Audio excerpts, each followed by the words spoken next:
Sveiki visi mani mīļie klausītāji un skatītāji. Man sauc Kristīna un šodien es jums izlikšu eņģeļu kāršu terapijas salikumu.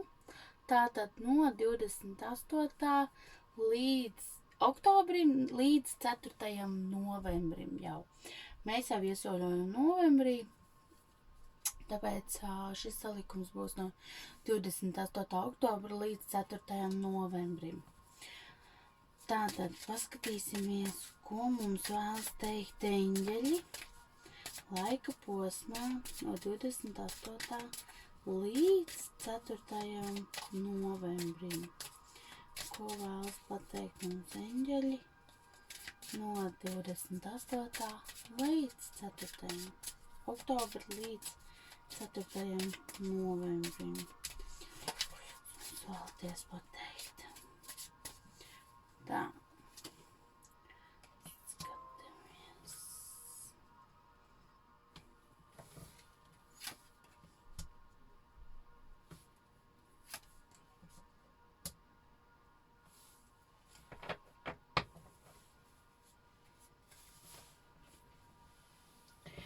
Tātad. Skatāmies, ko mums tātad vēlas pateikt eņģelīši. Tātad darīt to, kas patīk mums pašiem, kas ir pareizi priekš mums pašiem. Tātad izvēlēties darīt to, darbības, tātad idejas, kaut kādas lietas, tās, kas nes mums prieku, kas ir pareizi priekš mums, teiksim, nedarīt to, par ko mēs paši neesam vai nu pārliecināti, vai ko mēs paši neatbalstam, bet nu tāpēc, kad citi dara, tāpēc darīšu arī es. Tad vēl par intuīciju. Tātad pievērsiet uzmanību visam tam, teiksim, ko jūs redzat savā ceļā, ko jūs dzirdat, pievērst uzmanību saviem sapņiem, jo varbūt tieši jūs, piemēram, nosapņojat tieši to, piemēram, savu jauno nodarbošanos. Pievērsiet tam uzmanību, tātad zemapziņā īstenībā jūs varbūt vēlaties, teiksim, mainīt darbu un darīt to, ko jūs esat pats redzējis. Un rīkles čakra. Tātad runa. Runāt, teiksim tā, mums ir jārunā tas, kā jāizprot izrunāt pareizi un patiesi tas, ko mēs vēlamies pateikt. Ja mēs kādam vēlamies arī pateikt, varbūt kādreiz kaut ko asāku pretī, tad šis ir tas laiks, kad tas ir jādara. Mums ir jābūt patiesiem. Mums ir jārunā patiesība, lai varbūt reizēm tā patiesība nav tik salda, kā mums gribētos, bet labāk ir pateikt patiesību, nekā dzīvot saldos melos. Viņi eņģeļi jums palīdzēs izteikties pareizi, izteikties tā, lai jūs nesāpinātu arī otru un, teiksim, atrast tos pareizos vārdus, ar kuriem dalīties, lai jūs, teiksim, varētu vieglāk pateikt savu sakāmo. Tad es pastīšos vēl, ko mums vēlas teikt arī eņģeļi tieši mīlestības attiecību jomā. Pastīsimies eņģeļi, ko jūs vēlaties teikt mīlestības un attiecības jomā no 28. oktobra līdz 4. novembrim. Mīļie eņģelīši, ko jūs vēlaties pateikt mīlestības jomā no 28. oktobra līdz 4. novembrim. Tā, tad paskatīsimies.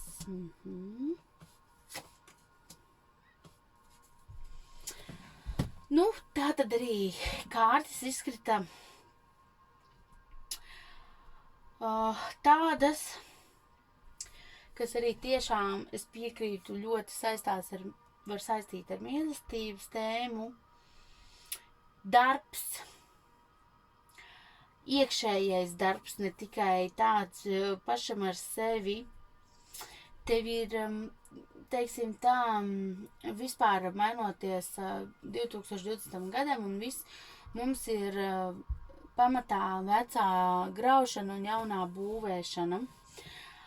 Tas pats ir arī jūtās mācīties atvērties, mācīties mīlēt patiesāk, iemācīties vairāk otru saprast, otrā ieklausīties. Tas ir tāpat, kad mēs nevaram no attiecībām tikai ņemt, mums ir arī jādod.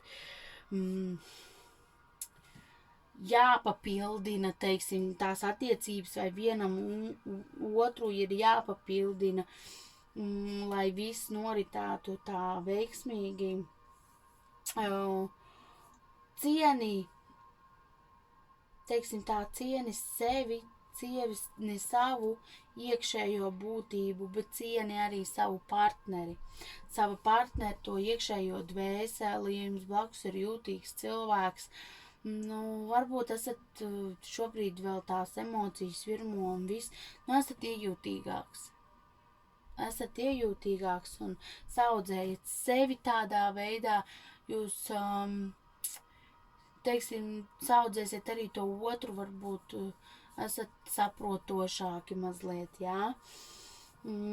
Respektējiet arī, protams, savas vēlmes un visu, bet, teiksim tā, lai mēs ar to nenodaram pāri arī tam otram cilvēkam.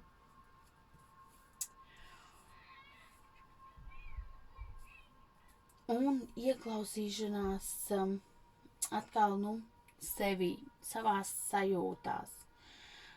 Vai jūs esat ar pareizo cilvēku? Vai arī, ja jūs vēlties šobrīd iepazīties, tad ieklausieties sevi, jūs dziļi sevi jau zinat atbildi uz to, vai jums vajadzētu iepazīties ar šo partneri, vai jums nevajadzētu, vai varbūt tomēr nogaidīt. Vai arī tie, kas svārstās par savām attiecībām, ieklausieties sevi, vai tiešām jums šīs attiecības, kas nenes jums šo sirds piepildījumu, vai jums tās ir nepieciešams. Varbūt, kad ir laiks kaut ko mainīt un no tā atvadīties. Vienkārši var sakot, ieklausīšanās sevi, savā partnerī, savās vēlmēs, respektēt sevi, savas sajūtas, jo tas ir ļoti, ļoti, ļoti svarīgi. Sevišķi šajā laikā, kad ir tik daudz nezināmā un tik daudz baiļu, enerģijas un viss, tas ir pat ļoti, ļoti, ļoti svarīgi. Un tas būs noderīgi ne tikai citiem, bet noderīgi arī pašam jums. Paldies, ka tu šovakar klausījies. Ne tikai šovakar, cits arī klausīsies pa dienu. Paldies, un es ļoti ceru, ka es tev kaut kā spēju palīdzēt un atrisināt varbūt kaut ko vai ieklausīties sevī un, teiksim, vairāk atvērties iekšēji. Paldies tev liels, un lai jums mīlestības pilna šī nedēļa. Paldies jums, un tā. Un, ja vēlies individuālo savu konsultāciju, tad raksti man uz inboxu fortuna@inbox.lv vai raksti man Facebook lapā Fortuna vēstuli, un tur mēs izrunāsim to, kas tev ir uz sirds, ko tu vēlies uzzināt, izzināt, un meklēsim kopā atbildes. Paldies, un lai jums viss ir jauki. Atā!